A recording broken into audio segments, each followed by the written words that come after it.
This is a relay project. Real Talk starts right now. Here's Ryan Jespersen.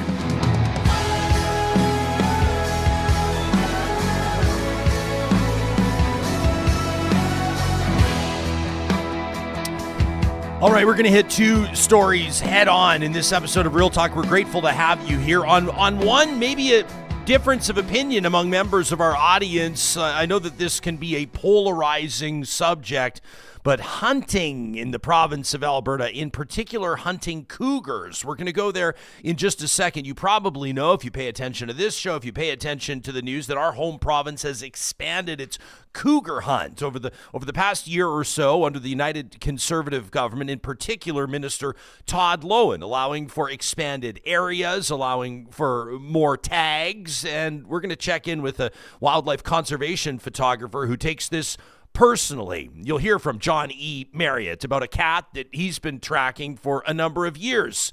Killed just a few days ago. The grisly discovery that he made, and of course the aftermath. She had kittens. We'll get into it. I'm curious to see what our Real Talk live chat is going to say on this. We may have some hunters in the live chat. We may have some folks that have hunted cougars in particular.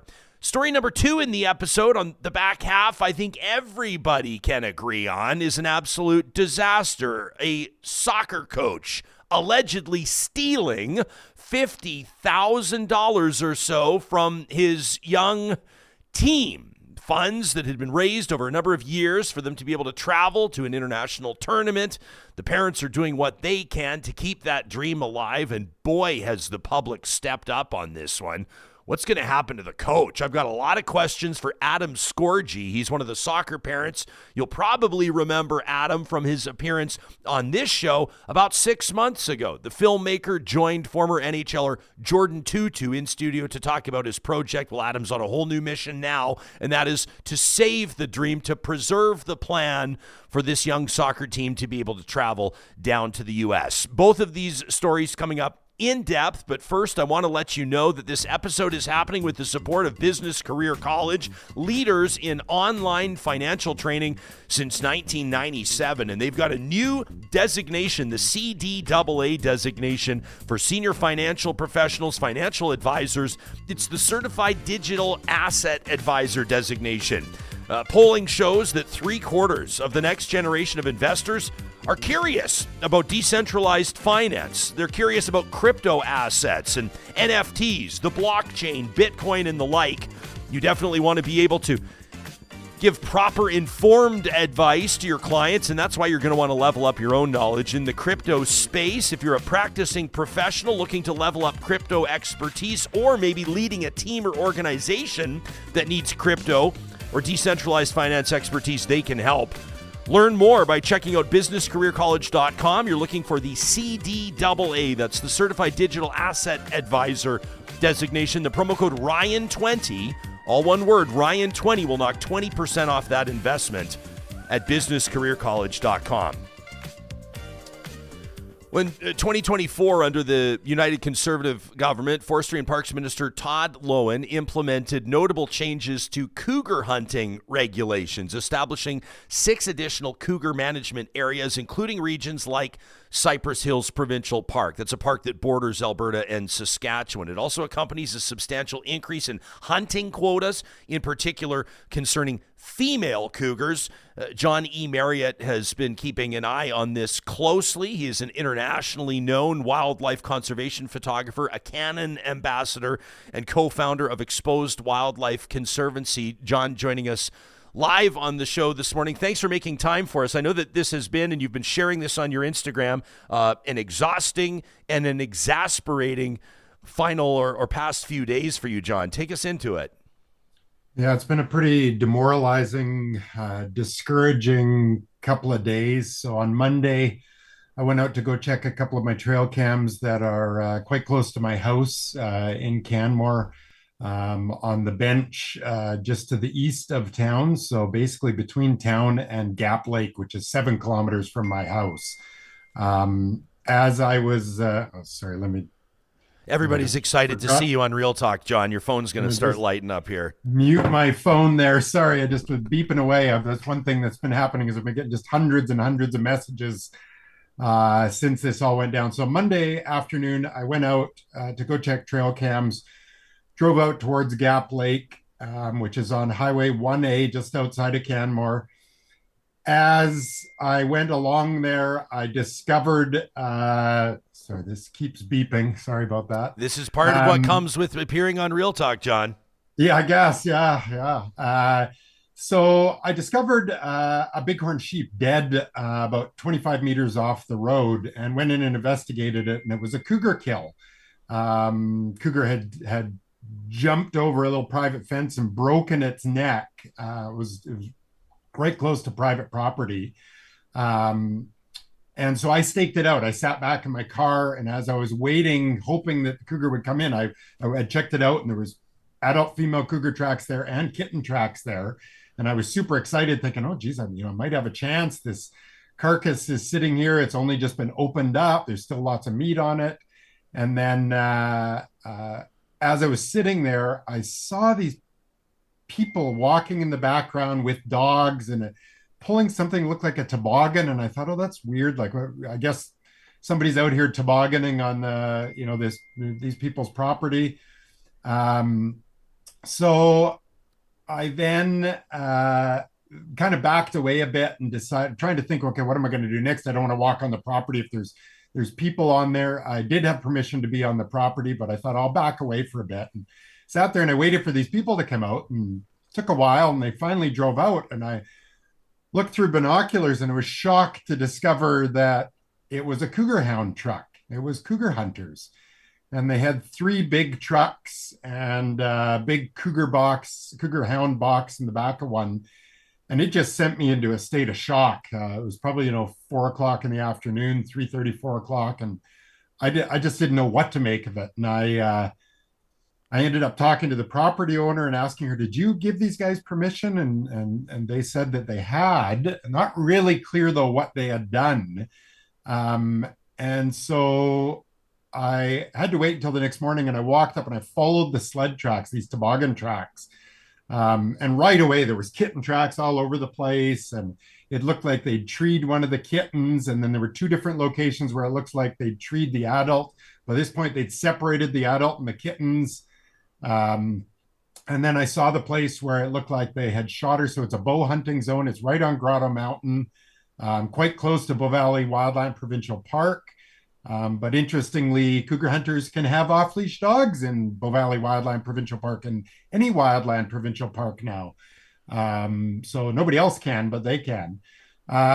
So anyways, I got up to the spot and I discovered that indeed the female cougar had been killed. There was blood on the ground, and I could see where they had loaded the sled and then dragged it back down the hill. And just big group. I'd actually seen like 6 to 8 people. So there's a big group of people with their dogs. And, I was up there and I took a bunch of videos, and I think a lot of people have seen it go quite viral on social media now. And there was a tremendous feeling of sorrow. This was a cougar that I had tracked for 4 winters now. Some winters, last winter, for instance, I went out over 100 days tracking her. Did not see her a single time. She was an amazing mature adult female that was fantastic at keeping away from people and existing right beside Canmore. I've actually tracked her right to the edge of Canmore before. Indian Flats, the horse corrals, the ACC Club, up on G8, Horseshoe. So many of these trails that locals in Canmore, that even Calgarians would know quite well.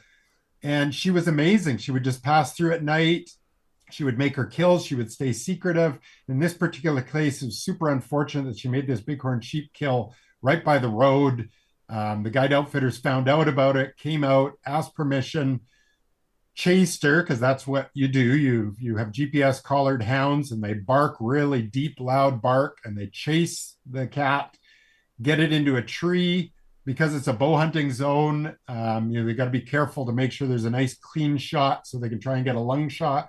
I could see when they shot her that she was able to jump out of the tree and get back down into the ground and run a bit. Which was quite unfortunate to see that blood kind of spread around a bit. And then the worst part was, once I discovered all this, I started thinking again, well, what about the kitten? At this time, I thought it was just one kitten. And so I did a loop uphill where there weren't any human or dog tracks. And unfortunately, I found kitten tracks, and they're teeny little tracks. They're like 2 inches across, and I knew it was a small young kitten. And that was just extraordinarily demoralizing to know that this was done, to know that, from my tracking experience, I know those hunters knew there were kittens involved. So it's just really unsettling to know that, unfortunately, this is legal in Alberta right now. You can kill mother cougars with kittens. Technically, you cannot. So the only illegal thing to do is to kill a spotted cougar kitten, or to kill a mother actually accompanied by spotted cougar kittens. These kittens are right at about 4 months old, 3 to 4 months old. So they're right at losing their spots. And this makes it extremely difficult to be able to prove anything. It's just simply unethical, though, in my mind. And unfortunately, this was a guide outfitter. When I looked through my binoculars, I recognized the vehicle.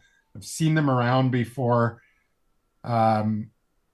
This guide outfitter gets paid a $7,000 bounty in the Canmore Cougar Management Area because the Wild Sheep Foundation, which is a US-based trophy hunting organization, conservation organization, they have an Alberta chapter, and they've funneled money into that Alberta chapter that is then going to the Alberta Professional Outfitters Society. And so guide outfitters in all these different sheep areas where they want to eradicate cougars so they can have more sheep to kill, they are offering $7,000 per female cougar and up to $4,000 for male cougars. So they're actually offering more for female cougars. So everyone who's always heard from cougar hunters, we only target the big old males, that's just total BS. You can go and look at the data that's available online for Alberta. You can see even in the years when the cougar management areas were very, very strict with their quotas. We had a provincial biologist that was doing a fantastic job of this. And now, unfortunately, Minister Lowen has stepped in. He's just gone above all of his biologists. He's not following the science anymore. I think it's just really unfortunate that we have a minister right now that is acting on his own personal interests. Today, he's jetting off to Utah to a safari club convention to promote trophy hunting in Alberta for the next 3 days. And I find that reprehensible. This is the fourth time this winter that he has gone somewhere out of country to promote trophy hunting in Alberta. And he's doing it under the guise of conservation. He's saying that he's making a bunch of conservation dollars. And yeah, I see you're showing these Facebook photos. You go look on any guide outfitter's website, and you can see all sorts of photos on there of and guide outfitters and just people that go out and hunt cougars. In my mind, cougar hunting is one of the most unethical, non-fair chase types of hunting that there is. There's so many good ethical hunters out there hunting deer and moose and sheep and so on. And then we've got cougar hunters that are chasing them down with GPS collared hounds, looking at it on their iPads, figuring out when they've treed the cougar, and then they're hiking in and they're shooting it out of a tree. And too many times it's female cougars. That's both BC and Alberta wide. But I really hope we're going to start. I think people have gotten really fired up with this. This is going to catalyze a movement, expose the Alberta Wilderness Association. A number of different conservation organizations have been working really hard on this behind the scenes. And we're starting to make progress, and this is only going to help us. So I would like to say to people out there, if this has upset you tremendously watching my videos and stuff, phone the ethics commissioner. Let's get going on Minister Lowen's conflict of interest. Look it up online, phone them. Phone Danielle Smith, phone Minister Lowen, phone your own MLA. They might be a backbencher, they might be NDP, they might be UCP. This is something that just needs to change systemically. We don't need to be out there killing female cougars with kittens for any purpose.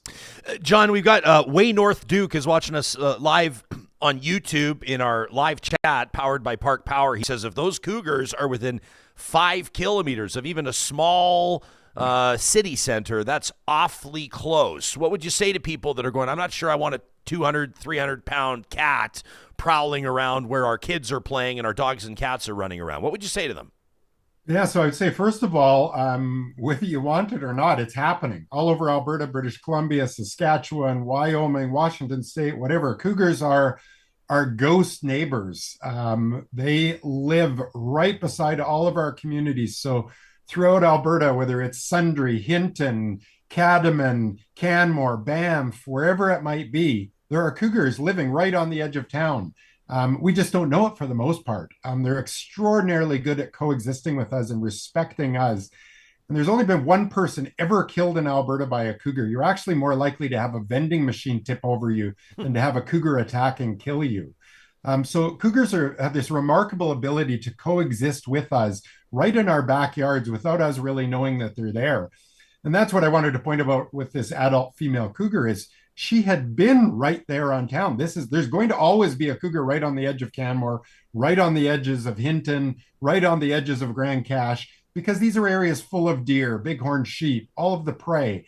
And cougars are much better than wolves or grizzly bears at sneaking in and living in the dark and sort of hiding out and being near us. And yet we see so few attacks, so few livestock conflicts. And in fact, the science shows that trophy hunting of cougars, taking out these mature males and females, actually leads to quite a bit more conflict. And if you think about it, it makes total sense because, we've taken out this female now that knows how to live with people. She's seen dogs and hikers and she's never done a thing with them. And now all of a sudden there's this vacant hole in this ecosystem that she was kind of the queen of. And now there's going to be a new cat that moves in here and it might not know how to deal with people. It might be a young female. It might starve. I mean, we've got her two kittens. They might get into conflict now because they don't know how to get food. They don't know how to hunt on their own. So they might go and try and take out a pet. So this argument from the guide outfitters and from the hunting community, and specifically the cougar hunting community, because I don't want to tar the great ethical hunting community that's throughout Alberta. But this is a very specific issue, and the science is very clear on this. That hunting actually creates more conflict.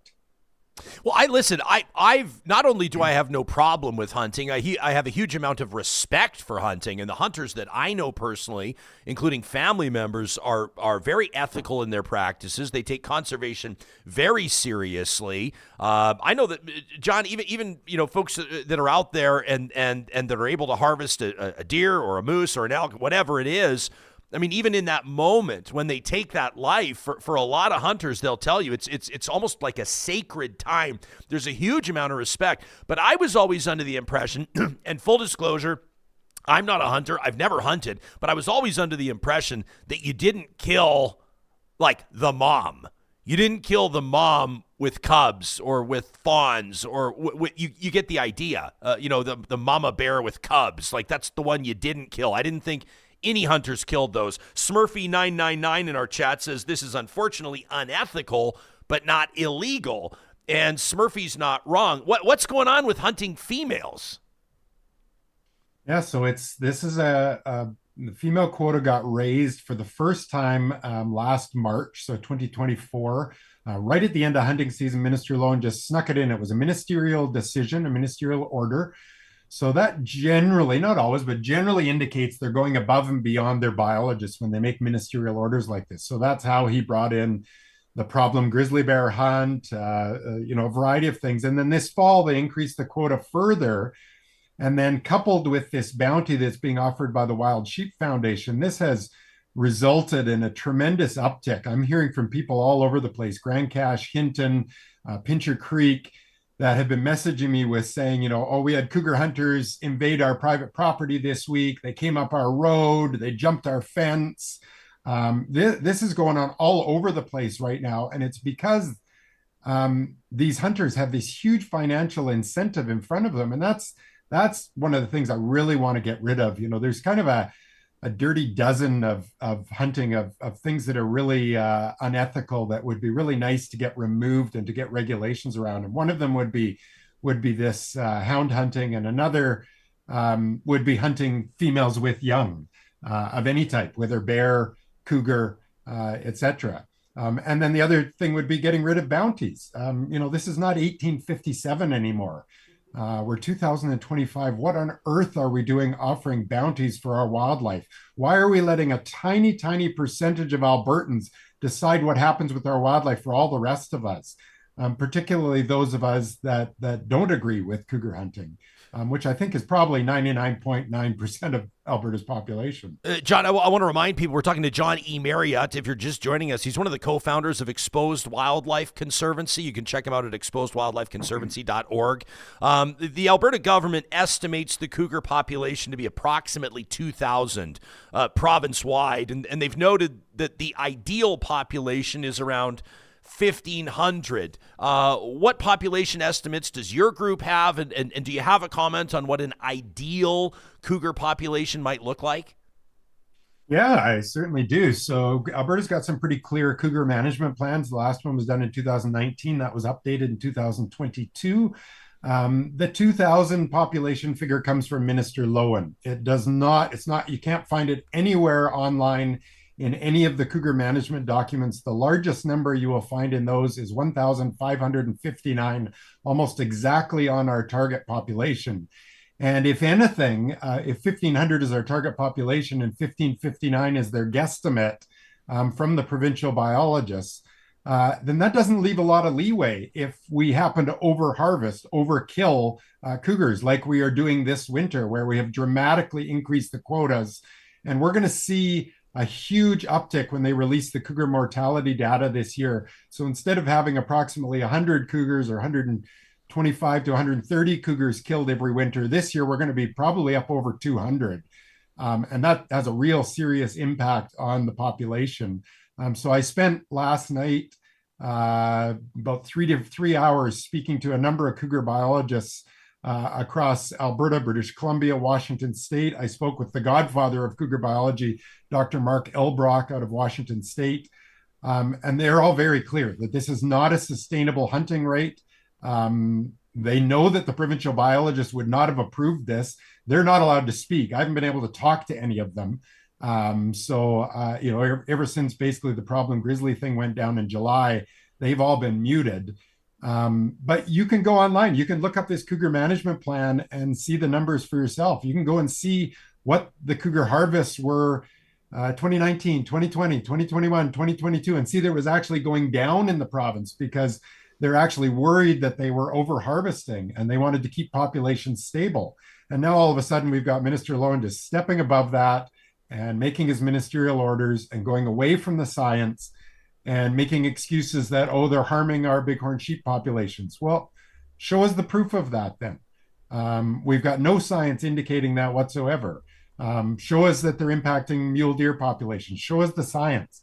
That's what I keep asking, and I don't see anything that refutes these claims from the minister. We've got JT here on our live chat, powered by Park Power, your friendly local utilities provider, says we used to see cougars weekly along the Bow River in Cochrane, not 250 feet from property lines. They never caused any harm to residents or pets. Alberta Girl says cougars are closer to Edmonton than people think. I mean, this is I don't know if you know this, John. I've talked to you about this before. I'm showing some ribbing that I took back in December of 2019. Did I ever tell you about my cougar sighting right in the middle of the city, John? Did I ever tell you this? No, but I can see the claw marks already, so I know it's. Well, look at this. So I'm walking out of this radio station I used to work at. Along 51st Avenue, just off Argyle Road in Edmonton, just off 99th Street, 84th Street, basically, right in the middle of Edmonton in an industrial area. I walk out of the radio station, and what do I see about 100 meters away from me is a cougar right in the middle of the city, walking behind a pickup truck, lurking behind a huge industrial van. So, just I witnessed it with my own eyes. Some people think I'm crazy. I have like 2 seconds of slow-mo video, but you can see the telltale. People were coming up. What's that? Oh, it was absolutely. Yeah. I didn't know what to do. This is ridiculous and embarrassing. It'll take our call. I didn't know what to do, so I called 911. And because I was just like, I don't know what. And the operator says, "What do you do?" I said, I'm watching a cougar. right in the middle of the city. So anyway, they are around us, and I guess for a lot of people, when you maybe aren't 100% up to speed on the role that an animal plays in an ecosystem, or the balance, or how an ecosystem balances itself, or whatever, a lot of times I think with humans, fear kind of directs how we feel about something. And so I think a lot of people might see, you see it on Instagram and TikTok all the time. Someone has a shot of a mountain lion who's like eating the family cat on the other side of the screen door or whatever. And people go, oh my gosh, that's fierce. And I've read all the comments on those videos, and a lot of those comments say, mostly Americans, if that cat was on my, that looks like a 30-06 solution to me. I'd be pumping that cat full of lead. There'd be 2 dead cats on the property if that was my house. That's kind of how a lot of people. Can you talk to us about the role that cougars play in the ecosystem, why you care so much, why you were tracking this cat for 4 years? Like, take us into your personal perspective on this. Why is this hurting you so much? It's obvious your heart is hurting.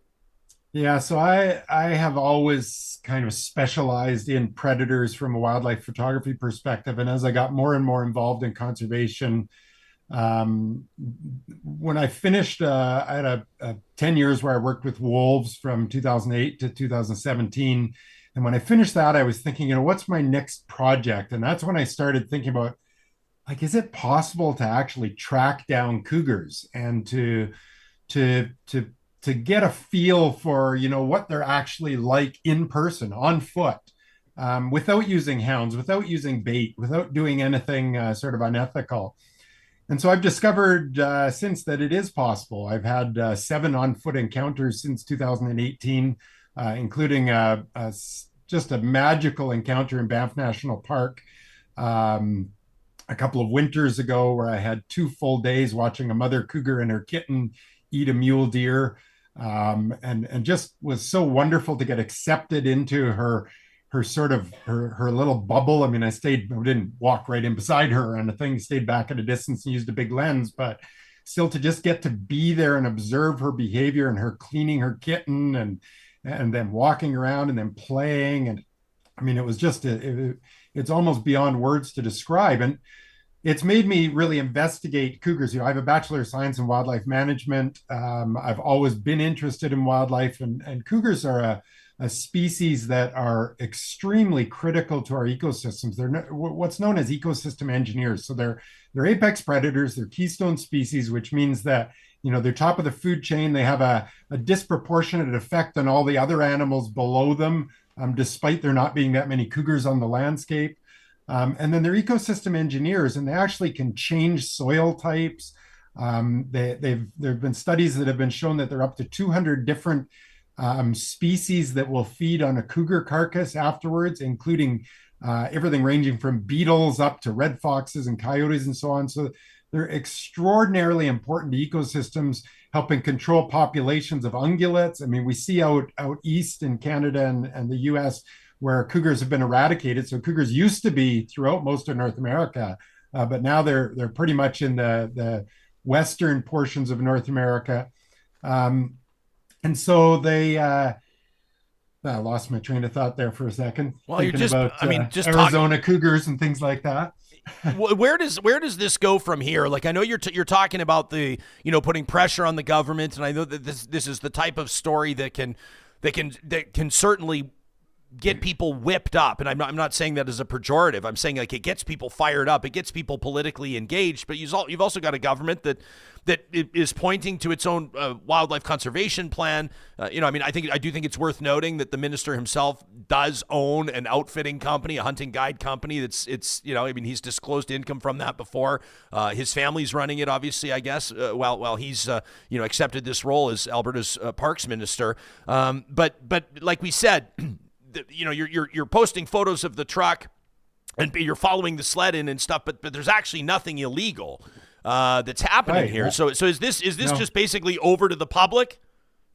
Yeah, it is over to the public at this point. It's putting pressure on. Exposed is going to be running a campaign on this. We've got a bunch of stuff going on in the background. I'm just sort of waiting for right now. What I'm really concentrating on is figuring out what's going to happen to these kittens. And so that's sort of the impetus in my mind at the moment. But then right after that will be, okay, how do we affect change now? And I want to be, I want to point out, like, some houndsmen are pretty good people and pretty knowledgeable and stuff. And so I don't want to throw everybody under the bus, but I just don't agree with cougar hound hunting in general. I think, why can't a cougar hunt, if we are going to have cougar hunting, why don't they hunt the same way that I do with my camera, where I track it down, I get a good look at it, I figure out, oh, is it a male? Is it a female? What is it? And then decide if it, well, I mean, I photograph every cougar I run into, but in terms of hunting, if that's how they're going to hunt, I mean, imagine what a hunt that would be, from someone who loves the wilderness experience and stuff. I still don't agree with the killing part at the end, but at least that I could gain a perspective on that. I can't gain a perspective on this, big group of guys going out, 3 big trucks, the dogs running off. I mean, imagine the terror that must have been going through that female cougar's heart and those 2 kittens. And then those kittens, yesterday I spent all day tracking them. I got them on trail camera. It's just unfortunate. They're hanging around right where her body was. Like, it's so sad. I haven't actually seen them with my physical eyes yet, but that's what I'm going out to do again this afternoon, and trying to figure out, like, are we going to be able to rescue them? Are they just going to starve to death? John, do you think you said that they've lost their spots, so they're older than 4 months? Is that right? So what do you think survival chances are? The biologist that I've passed this. So my initial guess when I saw them on the trail cam was, and I got them back on my computer screens, I thought, okay, they look like they're 4 to 6 months old to me. I have sent all of my track measurements, gait measurements, which is the length from front foot to back foot, and then this one video I have on trail cam, to 5 different cougar biologists last night, and all 5 got back to me, and they range between 3 and 5 months old. So 3.5 to 5 months. And it's right between 3 and 4 months that they start to lose those spots. But there is still a chance that they've got spots on the inner parts of their legs. So that's why I would really love to get a daytime video of them, or to get actual eyes on them so I can get footage. Now, I don't feel good doing it, because it's putting a lot of pressure on them. They've already gone through a lot, but I do think the flip side is potentially worth it. I also just want to see what shape they're in. From my video last night, it looks like they're still pretty good. I mean, they would have fed on Monday, so they're really not going to start to starve for the next couple of weeks. And then it raises all kinds of questions, like, is there any way Fish and Wildlife can put carrion down there? I doubt it, because I don't think at this age they will have learned how to hunt yet. So even putting roadkill out or things like that is probably not going to do the job. They're probably going to, I think they're almost certainly going to get removed from the ecosystem, whether that's Fish and Wildlife, unfortunately, having to go and put them down, whether they starve to death, or whether they get put into a rescue or a shelter. That would probably be my ideal scenario, but I just don't know how likely that is with Alberta Fish and Wildlife. That's something that people can help with. They can phone Fish and Wildlife. You can phone and voice your concerns on this and say, I'd love to see these kittens get rescued, even if they go to the Calgary Zoo or go to, it would be a very useful educational story. Now, the flip side of it is maybe we just let nature take its course. Of course, nature didn't take its course here in the first place, though. I mean, this was completely interrupted. This female and her kittens, the last thing they know, they were eating a bighorn sheep and having a great time. And next thing you know, they're being chased by dogs, and that's the end of her life. Redneck Philosopher's watching, says, how pretty does the critter have to look for it to become an issue for activists? We dug into this question. I acknowledged my hypocrisy. What was it, Johnny? Just a few weeks ago on the show. I'm an absolute hypocrite. I get pissed off when people go, target dolphins in Japan. I get pissed off when I see people out, in my estimation, unethically whaling. And then I have no problem reeling in yellowfin tuna myself, John. I get pissed off when people are harming, good-looking animals that we, domesticated dogs and cats, and then I will kill a horsefly with fury like you wouldn't believe. I mean, I'm an absolute hypocrite. Redneck Philosopher points it out as well, but how would you answer the question? Well, I wouldn't necessarily say that's hypocritical. I would say that it's important to care for all species, whether it's a beetle or a snail in the Banff Cave and Basin, or a cougar. And the fact that we've even got people getting engaged and passionate about a cougar, I think it's regardless of whether it's good looking or not. It's great that cougars are a wonderful, attractive species because it has attracted this attention. It has caused people to care. Yes, I would love it if people also cared as much about little beetles and horseflies and so on, but that's not the point. The point is at least we have people caring about something. And in a cougar's case, because they are ecosystem engineers and they are these keystone species, they play this critical role in ecosystems where as long as we're keeping them around and we're keeping their populations healthy, they take care of everything else below them. And I think that's really lost on a lot of people, is that our predators, wolves, grizzly bears, cougars, play extraordinarily important roles in our ecosystems. And I mean, it's great that they're good looking, and that's one of the reasons I go after them. They're charismatic. I've always been interested in them since I was a kid growing up in Salmon Arm. But don't beat me up for that. I mean, I would love to also be advocating for the beetles and so on, but it does not get the same attention.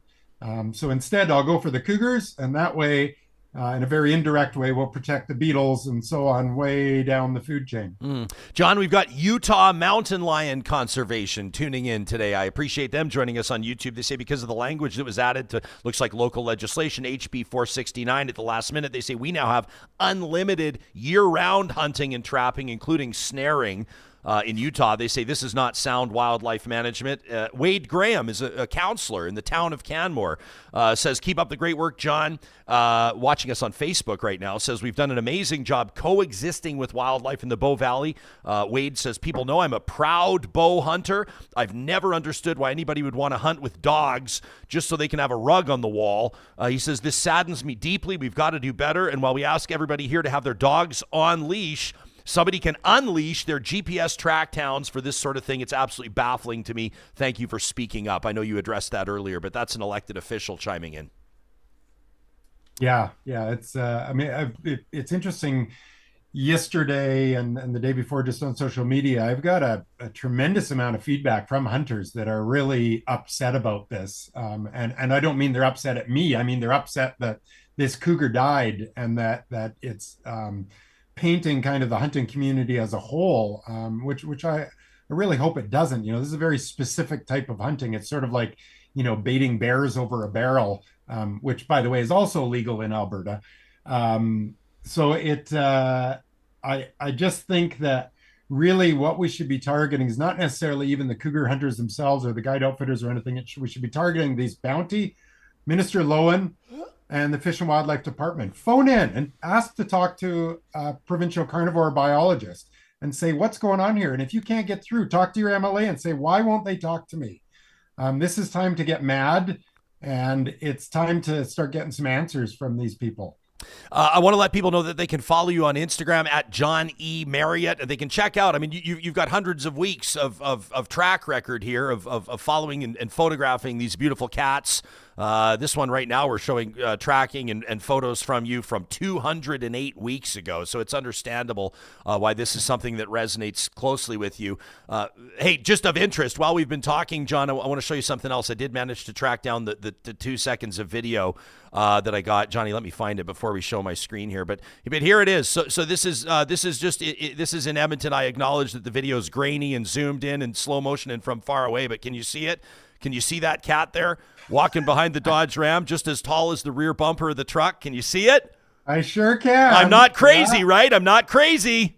Sounds like me calling my cats a cougar too. Yeah. This is we've got here. Vamp Fashions is watching us and says Ryan's telling the truth. I saw a cougar on the railway tracks near 68th Ave, just east of there. Alberta Ganger says city people seeing wildlife is funny. People lose their minds over coyotes in Northeast Calgary. Tracy says every time you say you've seen a cougar in the city, people tell you you're mistaken. They say they never come in the city. There was a cougar spotted in St. Albert about a month ago. And Alberta Girl says the River Valley in Edmonton, a highway for wildlife. We do interact with them. We do live among them. That's undeniable. I think that the question is, and the debate lies in the proper way to manage that wildlife. And obviously, I think it's safe to say that we're lucky to have somebody as passionate as you, John, working hard to ensure that science is driving these decisions. Thanks for the work that you're doing. Yeah, thanks so much for having me on, Ryan. You bet it, my man. You can check exposedwildlifeconservancy.org if you want to learn more about the work that John and his team are doing. We didn't even get into the implications for hunting wolverines. We didn't even talk about tags being issued for problem grizzlies in the province. We've talked about that before, and I'll let you know next week. As a matter of fact, on the 19th of February, we're going to be talking to Trina Moyles. She's got a feature on bears, which should be interesting. If that's your area of interest, I encourage you to join us. I want to thank John for taking the time to speak with us now. If there's somebody you know would benefit from hearing this conversation, make sure you let them know you heard about it on Real Talk. These conversations happen with the support of amazing partners, and that includes the academic staff at the University of Alberta, and we're helping them put something important on the radar. You know, when events beyond our borders put Canada's economy in jeopardy, as we're speaking, the President of the United States has just announced retaliatory tariffs. We're going to have more details on that in a few hours, but we've got to make the right choices here at home, like investing in world-class research and learning that fuels Alberta's prosperity. We simply cannot afford to underfund academic staff at the University of Alberta because we cannot afford to lose the teachers, researchers, and the students that we need to power Alberta's future. That's why we're inviting you to go to supportthespark.ca and help keep our future strong. This is a message from the Association of Academic Staff of the University of Alberta.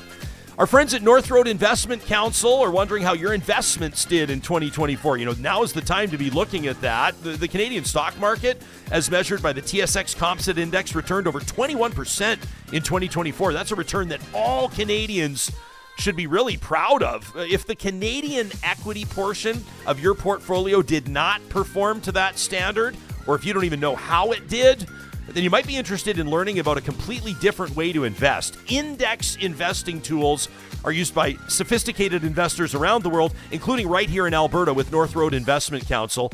To learn more about using passive investment tools in your portfolio, please visit their website at northroadic.com. Pretty neat to hear from some of our friends in the rebuilding municipality of Jasper, letting us know that they're already getting in touch with California Closets as they're working to build their lives back. These are custom closets and storage solutions for the entire home. One of the coolest things about California Closets, the locally owned and locally operated company, California Closets, is that they're able to work with any space and any budget. You can learn more about that on their website, californiaclosets.ca. They've got 4 different levels: practical simplicity, expanded features, elevated details, and luxury refined. Their designers can expand on that in a conversation in person. The consultation's always free when you book it online at californiaclosets.ca. And a huge shout out to our friends at Friesen Brothers, 16 locations across the province of Alberta. They're celebrating 70 years in business in 2025. Still family owned. This is such an inspiring story. They are, still dedicated as much now as they were on day one to quality and earning the trust, holding the trust of Albertans. On behalf of Friesen Brothers, thank you, Real Talkers, for being part of this remarkable journey. Stay tuned. There will be plenty to celebrate throughout the year. Redneck Philosopher following up says, everybody, death is not pretty. Do you think that your veal or your chicken dies gracefully? Redneck Philosopher is not wrong, and we're not afraid to have these conversations. I don't mind the challenging conversations. But, Johnny, is it overly simplistic to point out that nobody's hunting these cougars to eat them? A lot of nobody's hunting these cougars. I mean, maybe aside from the $7,000 that the outfitters take, but nobody's doing this to feed their family. I think that's why a lot of people get pissed off. Yeah, a lot of these comments are kind of like, I don't like the rural versus urban thing going on as well. But yeah, like there's no cougar meat in the supermarket either, so that's kind of like a weird comment as well. But it's just, you mentioned earlier, like you're kind of a hypocrite because, you'll stomp bugs, but then, these majestic animals. I think everyone relates to it as kind of an intelligence level. Like I know there's some insects that are super intelligent, but we can't look into their eyes. Like when you see a beautiful, majestic creature like a cougar and you look at it and like John saw, the kittens who, when the mother leaves and they just don't know what to do. Because if they're under 2 years old, they're pretty much fucked if their mother dies. Well, right? Bruce Zawalski's watching us right now live on YouTube, and Bruce as well, an accomplished photographer. And Bruce says cougar kittens, like you said, Johnny, normally stay with their mother for at least 2 years. He says these ones are far too young to survive alone. So that's the main problem I have with this hunt, if we're being honest. Yeah, and I'm a bit of a hypocrite too. Yeah, like you look at a lion or an elephant or a cougar or a bald eagle, and you can look into their eyes and see fear and you can see all these emotions that humans can relate to. Yeah. That's when it starts hitting close to home. And I understand we're all hypocrites. There's, the chickens and cows and all these other animals that are just commodities that we don't really think of a lot. But especially in this circumstance, when the way in which hunting has evolved and the technology, it doesn't even seem like hunting anymore. When you're talking about tracking something on an iPad, following it up a tree and then shooting it out of a tree, to me, it just feels 100% wrong. Yeah, you know what I mean? And we've talked about this on the show before, and I'm just saying, like some of the, I watched a video the other day. It sort of popped up, and I saw it. That happens. You're just scrolling, or the algorithm's putting stuff in front of you, and then all of a sudden you see a bull elephant just blown away. It's just like, it's infuriating to see it. Yeah. I know we're going to get an email from somebody that says a whole village will eat because of that, and it'll sustain an entire region economically. And listen, we welcome your emails. This doesn't have to be a completed conversation. Mm-hmm. I want to be open to compelling arguments on either side. But on this one, I feel like I'm leaning in with John E. Marriott. 100%. I appreciate this from Wobbly Inc., who says, thanks to John for caring about this. Says it takes incredible courage and it shows strength of character to stand up against something like this. That from Wobbly Inc. Hey, I want to move on to this other story. This is like brutal. A young kid's soccer team has been selling chocolate almonds and doing everything else for like 2 or 3 years. We're about to get all the details because they've wanted to go to this dream tournament. It's an international trip for these young athletes, and they've been saving up tens of thousands of dollars. A brutal discovery just recently, as it appears the coach of that team has robbed these kids of all the dough. Adam Scorgie is one of the parents that's obviously wrestling with the reality of all this. His son is on the team, and he joins us now. Adam, what's going on? When did you first find out about this? We found out Monday. We were supposed to fly out tomorrow at 7 a.m., be at the airport at 4 with the kids to get the group booking of everybody through. And, on Monday, my wife, who's the team manager and assistant coach, a lot of parents were messaging, like, where's our flight itinerary? Where is everything? They were feeling a little weird. And we didn't see our name on the team schedule for Vegas. So this was supposed to be done months ago. So we just got in text like, yeah. I talked to them. It's all good. But I said to my wife, I said, babe, you better check, just because the coach has been a little sloppy with these things, because I'd hate for us all to fly to Vegas and us not be able to play, right? So when the kids not actually be in the tournament. But then once she started calling the tournament, the hotel, and the airline, she found it was much more malicious, that none of these things have been paid. There'd only been partial registrations done so that the coach could look like he'd been doing what he said he was. And he was pulling the money, which, now my wife has tracked all the text messages to match back and forth. Like, that's why 2 signatures that are required were put by, because you had to put these on a visa, right? You're not booking airlines and stuff with checks. So and then I came home from jiu-jitsu, and my wife was bawling because she just felt that, how could she have let this slide? How did she not catch it? Blaming herself, even though she'd done a bulk of the organizing for all this fundraising that these kids have been doing for 2.5 years. Yeah, well, I guess you don't think that the U11 coach is going to make off with almost $50,000. By the way, nobody's naming the coach. Where is the coach? Why is nobody naming the coach? What's going on? So we can't name the coach until he's formally charged, right? Because our great Canadian legal system is that he could actually sue us for defamation or slander until he's charged. So right now, I mean, obviously you can go online and you can figure it out yourself, but until he's formally charged, the police advised us, like, yes, take this to the media, but you cannot say his name. So the investigation's ongoing right now, and hopefully, charges are laid here in the next week or two. But white collar crime, we discovered when doing this, Canada has some of the weakest laws in the world for white collar crime. Really? So, Tell us what what you've just, I mean, and hey, you're a documentary filmmaker. Like I feel like I feel like we're going to see 2 years from now a feature-length doc on this, and I'm not making light of it, but what have you learned in the days since the discovery?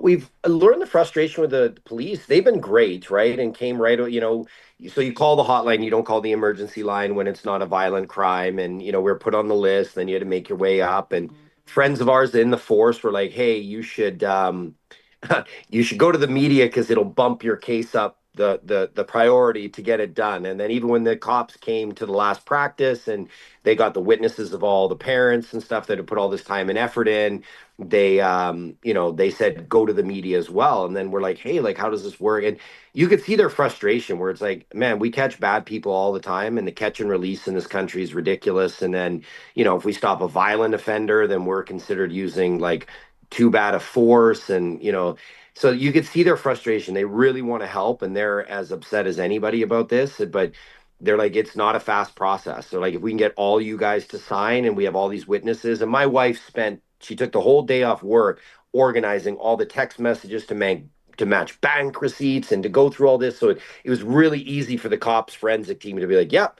here's the thing. And checks that were supposed to require 2 signatures only had 1 from the bank.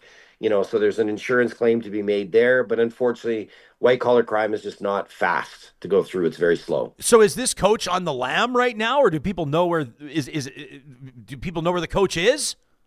We assume he's in town because we're, although it's a lot of money for kids, for somebody to ruin their life and potentially get a criminal record and stuff, it's not a lot of money. And he's been with the team for 3 years, right? How did he think this was going to end, Adam?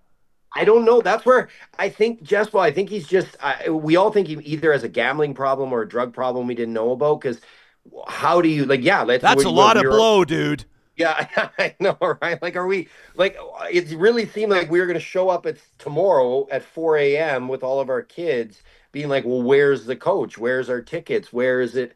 I don't know what his end game is. It doesn't make sense to us. And, the cops have said they're not telling us much at this point other than, they've reached out, no answer. All the soccer leagues have reached out, from City of Edmonton to, Selects, no answer. Family, we've tried to call from private numbers.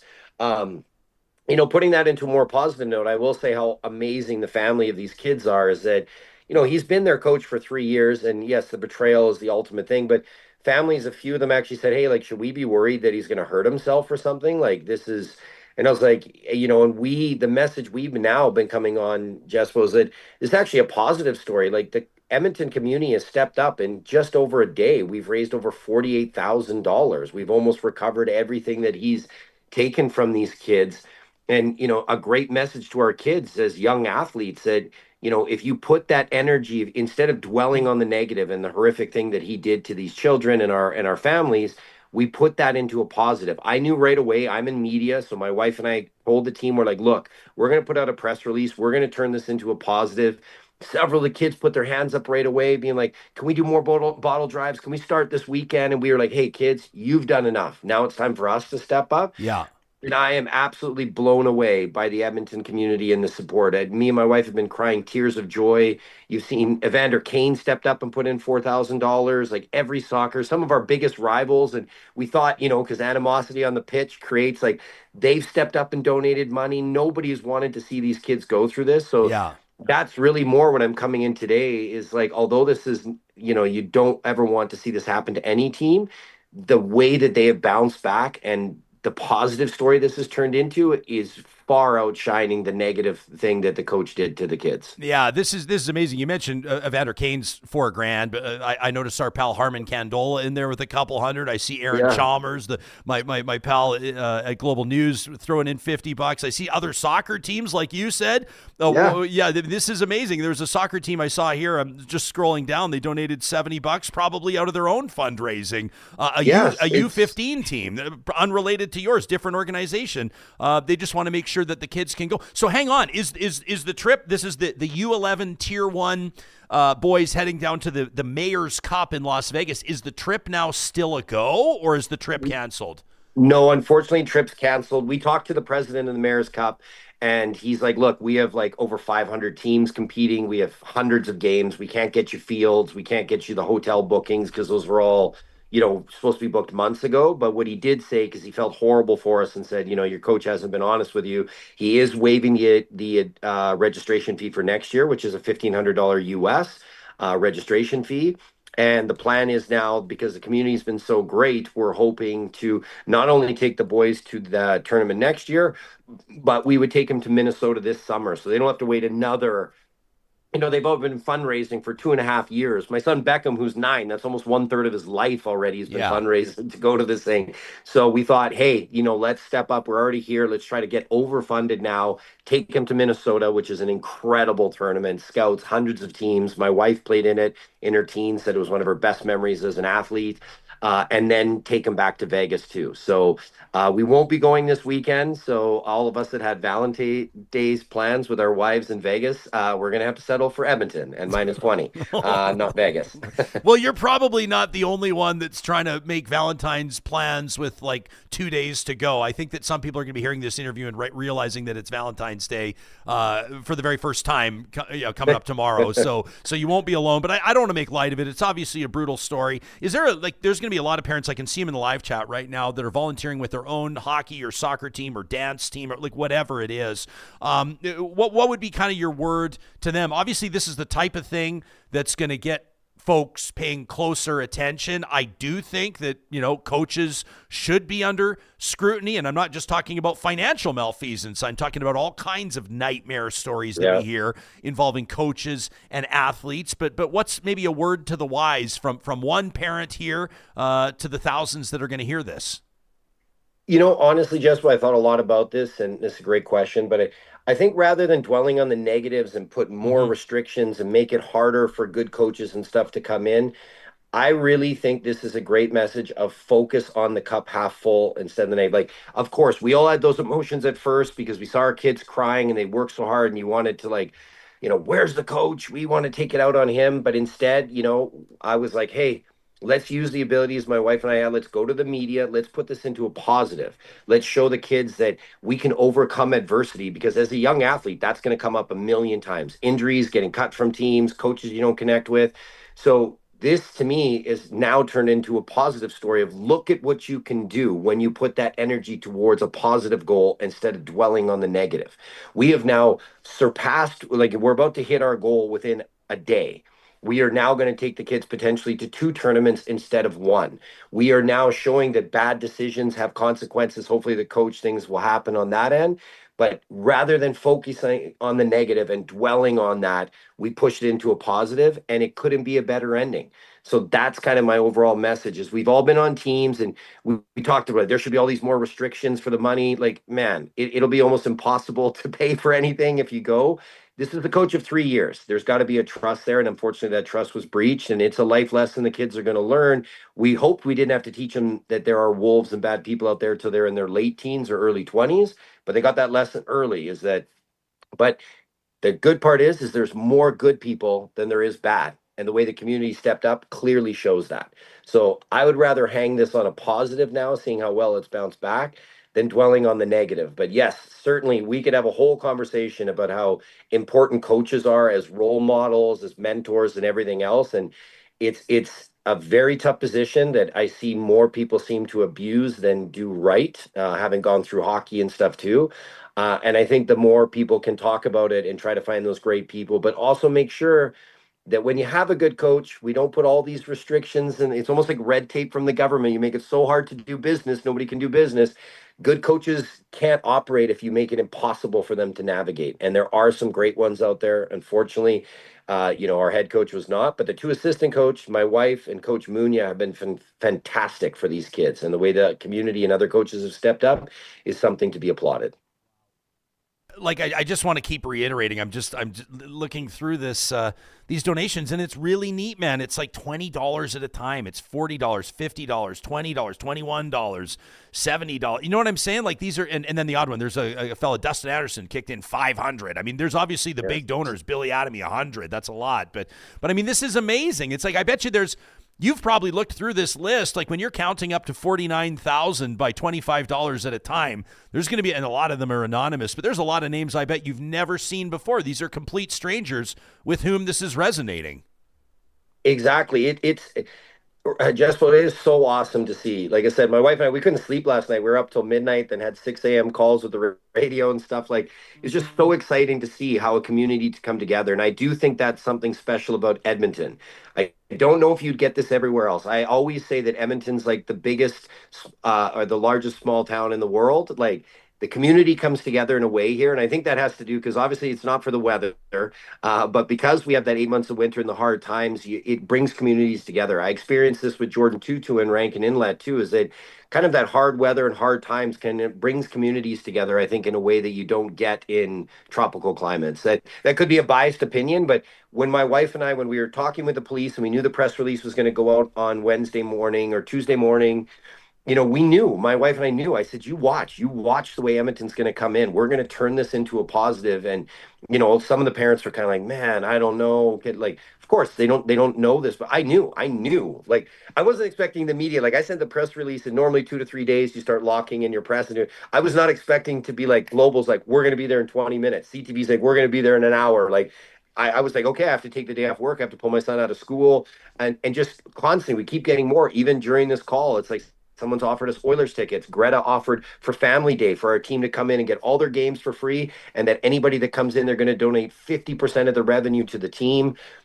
The donations keep coming in. The Bottle Depot that saw us for the last 2 years is like, hey, why don't you guys set something up? And we don't usually let you canvass people coming in, but we'll encourage everybody that comes in that day to donate. And like, it's been amazing. It really is amazing to see. And, obviously now we got to try to pay it forward. We were talking with Pepper from Pepper and Dylan. And he's like, Adam, maybe we do a continued fundraiser and we look for the communities that can't afford to even like enroll in community soccer and stuff like that. And, we've been so overwhelmed with this. We're like, hey, we got to give back, right? My video team has already, volunteered. They're going to donate 5 to 10,000 in kind. We're going to shoot a beautiful video with all the kids, thanking the city of Edmonton and everybody that contributed and put that out online in the media. My team right away was in tears, like, yep, we will do that, edit, shoot it, which is that's about $5,000 to $10,000 of our time to give back and show how amazing the community's been. It's awesome, and that's what I really want to just drill home today is let's focus on the positive, how the communities come back, rather than somebody that's going through a hard time and made some bad decisions and took from kids. That's karma will come back on that tenfold. We'll focus on the positive and keep doing right by the kids. Well, it's an incredible story. I mean, obviously, some of it is brutal, and I guess, the police and the courts will sort that out if that's the way that it goes. But the community response has been incredible. We've punched the GoFundMe link into our live chat, powered by Park Power. And I do want to remind people as well that if they want to check out that interview that you did last time you were on the show is October 11th. Yeah, Boy, time flies, pal, doesn't it? You brought in Jordan Tutu, just an absolutely remarkable story. We'll link to that interview as well in the show notes on the podcast and on YouTube. Thanks, Jesper. I wanted to mention one other thing. The Oil Kings stepped up too in a big way, and I just want to give them a big shout out. They got tickets for our entire team and are going to take them through a dressing room tour and everything. And, they wanted to give them something right away to enjoy. So Saturday night, they got the whole team and family tickets so we can go enjoy. It's, I'm fighting back the tears. It's amazing. This community is special. This is why you live in Edmonton. Yeah, because as I said, it's not the weather, but the community is fantastic. And thank you to everyone that has stepped up and shown this amazing support for these young boys because they deserve it. Yeah, they sure do. A lot of comments on our live chat about your attitude, your positive attitude. And obviously that's a choice that I know that you're wired a little bit that way. I know you a little bit, and I know you're a positive guy, but you're obviously also making a conscious choice.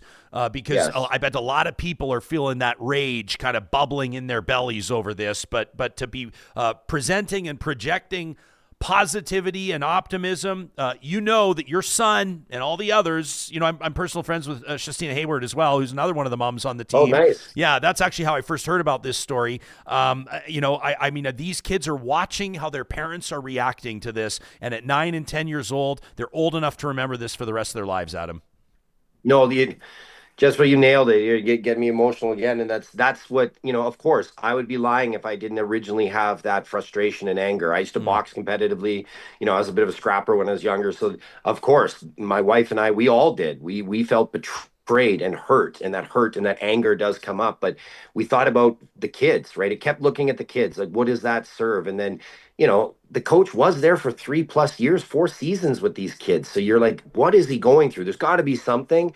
And we make that conscious effort like, let's push this into positive, because you can dwell on the negative and we could try to drive by his house and that solves nothing. Look, within a day and a half, we put it this way, and the results are tenfold much better than what we could have ever done going the other way. So it is a conscious effort. I would be lying if I said I'm not human and didn't have those thoughts too. And the radio asked me today, that, like, what if you're cart and you're in Costco and you bumped into him? And I was like, I sat for a moment, and my initial thoughts were like clenching my fists, and then I actually thought, you know what, if I actually saw him and my son Beckham, who plays on the team, was with me, I would say, I hope you figure out what's going on with you, because you're hurting far more than just our kids. I'm sure you're hurting your own family. He's got kids of his own, people that he's with. So you're damaging them too. So I hope, your decisions, you figure out the consequences of those. But I wouldn't get, which is not like my young nature, I wouldn't get violent. I'd actually probably feel pretty sad for him, knowing how special this team is. And now these boys plan to be together for the next couple of years. We're going to go to some great tournaments. They're developing together. They're a really special group, and you're missing out on that. So I'm sorry you made the decisions you made. Well, Adam, I mean, I guess, I didn't expect to see, I knew that there would be crowdfunding. I didn't expect to see like almost 48,000 raised already in a very short period of time. It's an incredible testament to the power of the message and to how the general public feels about this. I'm wishing the team well. I can't wait to hear about how that money is reinvested into their experience and benefits other young athletes or young kids. And thanks for making time to talk to us today. I know that there's a lot on your plate in light of what's happening. My pleasure. Jesper, thanks for doing what you're doing. You have a great show that I think the community needs. And thank you for always having me and my projects on and sharing this story. I really appreciate it, brother. You got it, brother. You're a great guy. Got to hang out with you personally in Calgary, and I really appreciate it, my friend. Okay, thanks, Adam. That's Adam Scorgie, a filmmaker by day, a filmmaker by trade, and also a soccer parent of this U11 Tier 1 team. These are the type of people I want to surround myself with. Adam Scorgie, a guy who, when his kids are going through this, and you have kids, Ryan. I can't relate to it, but I can understand when somebody wrongs your kid, how much anger there is. Oof. But instead of channeling that anger and losing his mind and making a poor decision and maybe resorting to violence or hate or mental abuse on this guy, what is Adam thinking of? The person who did it. Yeah. Because he's absolutely right. You don't lay in wait for 3 years coaching a team to steal a sum of money under $100,000 unless something's going horribly wrong in your life. There's got to be gambling or drinking or drugs or debt involved here. And for him to be thinking about that guy and saying, if I saw him out, that I would be like angry, but I would also be like, get your fucking life together, because clearly something's wrong. Man, he's just a great guy. Sympathy, empathy, intelligence. Amazing guy, Adam Scorgie. Yeah, and I know you got to say, like, we don't know what's happening with this coach. All of this is alleged. Obviously, everybody will have their day in court and this type of thing. But obviously, there's something very. If this was an accounting error, it would be sorted out by now. And I see some of you in the chat here who says, by the way, SH, welcome to the show. Says, I'm a new subscriber. Great show, both guests. SH, welcome, and thank you very much. Yeah. Want to bring this every single day. Conversations that matter to people, real takes on real issues. Tony's wondering, though, so can the kids go to the tournament or not? Tony, unfortunately, no. And this is the Mayor's Cup in Las Vegas. This would have been a big deal, but as it turns out, and I wasn't clear on the detail either, Adam clarified for us, turns out they were never registered. Mm-hmm. So can you imagine? Like, yeah. I just can't imagine coaching.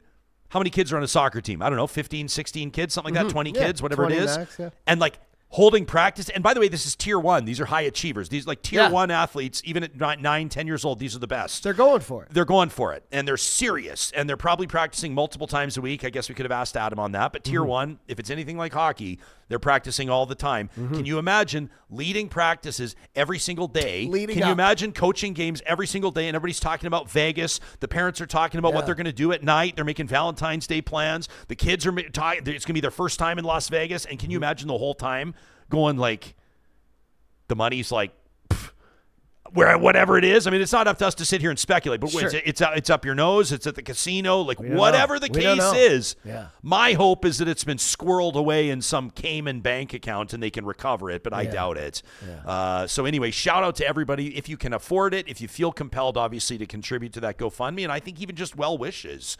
I think just even wishing these kids well. I think making change in your own in your own, some of you are talking right now, like this Bunny Slipper says they're $150 away from being fully funded. That's happening as we're speaking, by the way. It's crazy. That's pretty powerful, actually. So that's amazing. Okay, since I last hit refresh, Boom. The total's up by $2,300. I don't know if that's you, Real Talkers, but that's pretty amazing. The whole story, I guess at the end of it, there's silver linings. There's some positive takeaway. That doesn't take away from the fact that this is ridiculous and an enormous betrayal of trust. Let us know what you think about this or any other story you're hearing on the show to talk at RyanJespersen.com. I want to get to more of your comments on both the stories we've been talking about, but first I want to make sure that UCAN Youth Services is on your radar. This is a partnership that we're so proud of here at Real Talk. This is a nonprofit charitable organization dedicated, they're based out of the capital city here, dedicated to help young people out of harm's way and onto a path of economic independence. You can learn more about what they do, their values, their partnerships, maybe even opportunities. Like if you at your business, are somebody that's in charge of hiring young adults, 18 to 25 years old, into entry-level positions, there's several big organizations that have partnerships with UCAN Youth Services, and it allows them to kind of graduate their young people into these employment opportunities, which is really an amazing model that is proving itself to be effective. On the other hand, if you know a young person that's struggling with finding or keeping employment, I want to put UCAN on your radar. They've got a relentless outreach team. They've got contacts, mental health counseling resources, and the like. It really is a remarkable organization. You can learn more about them at ucan.ca, and I invite you to join us coming up in March at their UCAN Comedy Nights. You can learn more about that on their website. Our friends at Cougar Renewable Energy want to make sure if you're underemployed or even unemployed right now and looking for work, they are hiring. Cougar is the fastest growing solar installer in Western Canada, period. And they're hiring for positions in Lethbridge, Edmonton, Calgary, and Kamloops right now. You can learn more by checking out the career link on their website, learn more about the company, and of course, get a free solar quote anytime by visiting them online at kubi.ca. At Complete Care Restoration for more than a quarter century, they have been restoring properties and rebuilding peace of mind. These are homeowners, business owners, renters that are facing water damage, fire damage, sewer backup, mold issues. Look no further than Complete Care Restoration, their team of dedicated and certified professionals providing 24/7 emergency services, ensuring your property is restored quickly and efficiently. Don't wait for that damage to worsen. Contact Complete Care Restoration today and experience the peace of mind that comes with expert care. I like that Adam got in that little comment about business as well. He says, sometimes, you're trying to do business, government's putting barriers in the way. I love he got in his little shot there on business. Well, it sort of reminded me. I said, we're going to be talking about the Edmonton Chamber of Commerce in just a second. If you're not a member of the Edmonton Chamber of Commerce and you are a business owner or operator, I want to point you to edmontonchamber.com, where you can strengthen your business and support the community. There are so many ways to take advantage of a membership at the Edmonton Chamber, including promoting your business to other members or non-members, showcasing your expertise within your industry, building your brand credibility, and educating yourself at the Chamber's events with fellow industry leaders. There are so many benefits of membership. We're proud to be a member of the Edmonton Chamber of Commerce. You can learn more about it at edmontonchamber.com.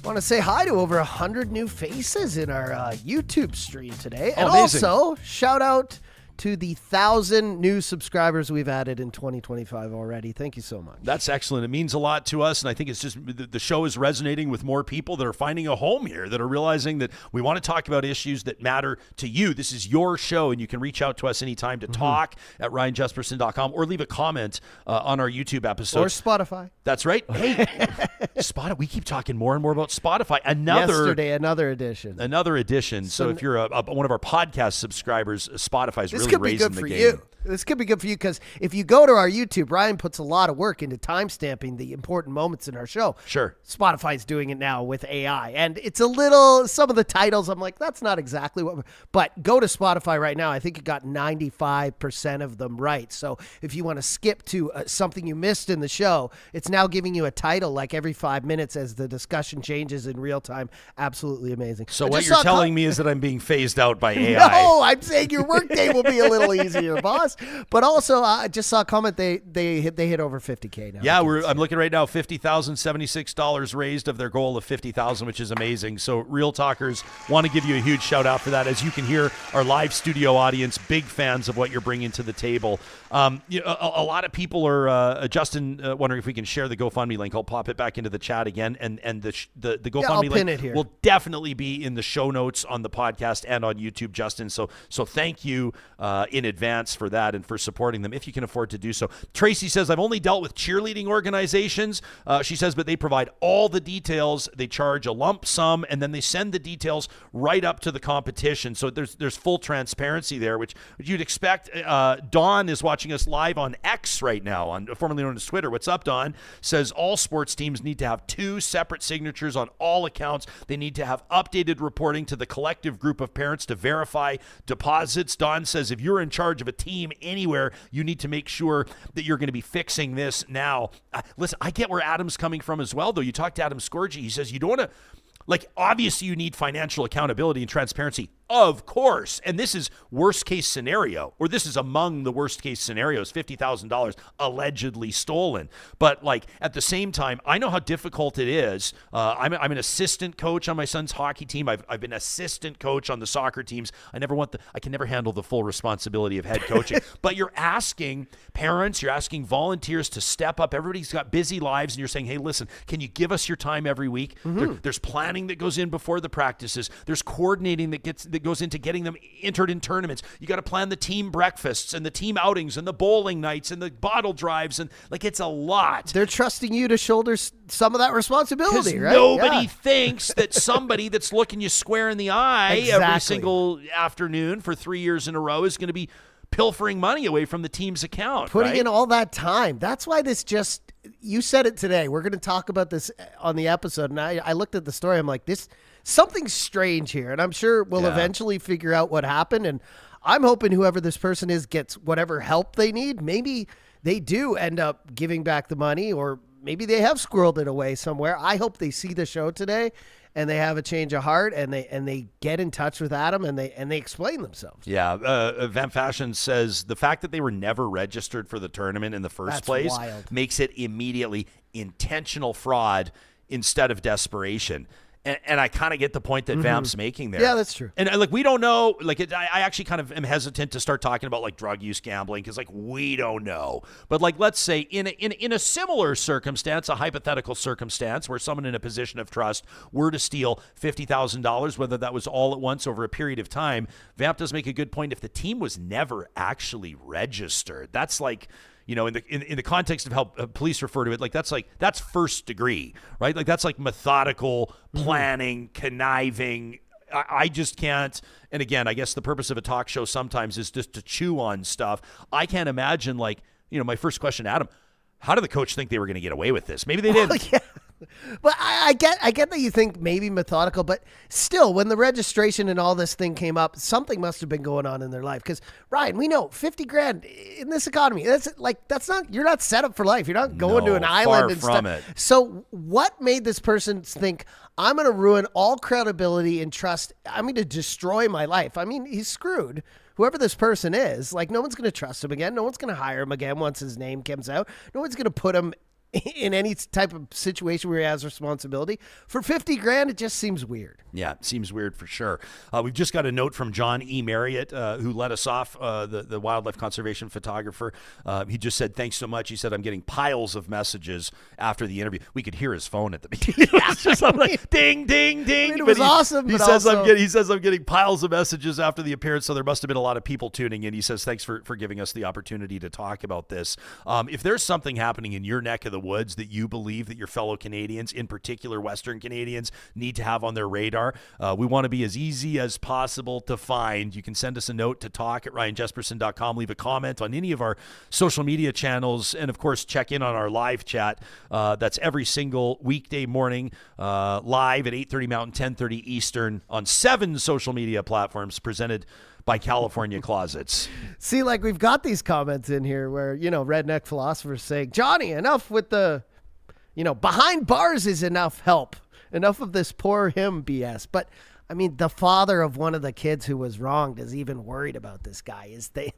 That's the type of message. That's the type of thinking we need to go along with. Like, figure out what caused this situation first. And you're right. Maybe in the end, he is just an evil dude who wanted $50,000 to do drugs or invest in, I don't know. But let's cooler heads have prevailed, and look what happened. Look what came out of it. A community coming together, an Oilers organization and tons of other sports organizations donating, making this right in a short amount of time. That's an amazing story. Good for Evander Kane kicking in $4,000 on it. Les says if it was gambling, a gambler always thinks they're going to win the money and pay it back, and that's 100% true. How about this from Randy, who says this is not new, you guys. Randy says people will ruin their lives for much less. Says it happened to his boxing club when he was a teen back in 1984. It says a parent stole a bunch of our raised funds that was intended to be for tournaments. Justin with a reminder, as we refer to this every single day as a community, he says compassionate empathy goes a long way, folks. That from Justin. And I think that Adam Scorgie did a good job of keeping it classy on the show today. He did, exactly. And I've had gambling problems in my family, so I know what it's like. So it does sound like the first thing I thought was this guy's parlaying this money and he's going to give it back in 2 weeks, right? Yeah. So I agree that could be probably what the situation is. Yeah. Heavy D, what a great comment to wrap us up today. Says the world is short on news stories with a positive response. What we did today. Such as this. Maybe this ends up being our positive reflections. Maybe that'll be our positive reflection. By the way, just a heads up, it will be Family Day on this coming Monday, and that means that we're going to be spending some time with our families, and we'll be observing the stat, and Real Talk will be back with you on Tuesday morning. Of course, our episode tomorrow, this is coming up on Friday. That'll be the 14th of February, Valentine's Day. It's going to be pure positivity. Yes, as we wrap today, I promise you, we will have commentary and insight into whatever these retaliatory tariffs look like. The American president, Donald Trump, is threatening them again. We're expecting them to be announced in a couple of hours after we wrap this show. So we'll have the insights there. But then our friends at Edify and the Edmonton Chamber of Commerce present a special edition of the Real Talk Roundtable. Pure positivity. We'll call them the Edifiers. 3 guests doing amazing, remarkable things in their fields. We hope you'll join us for it, and we'll talk to you soon.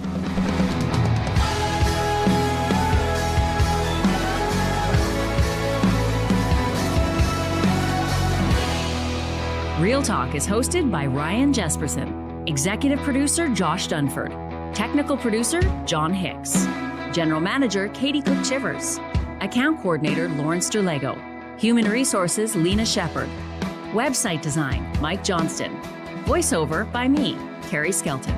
Real Talk's editorial board is Supriya Dwivedi, Ahmed Ali, Brandy Morin, Ann Castleman, Corey Hogan, Harmon Candola, Catherine O'Neill, and Chris Henderson.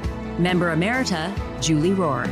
Real Talk is recorded in Edmonton, Alberta on Treaty 6 territory, the traditional and ancestral territory of the Cree, Dene, Blackfoot, Saulteaux, and Nakota Sioux, home to the Métis settlements and the Métis Nation of Alberta. Real Talk is a relay project. For more, check out ryanjespersen.com.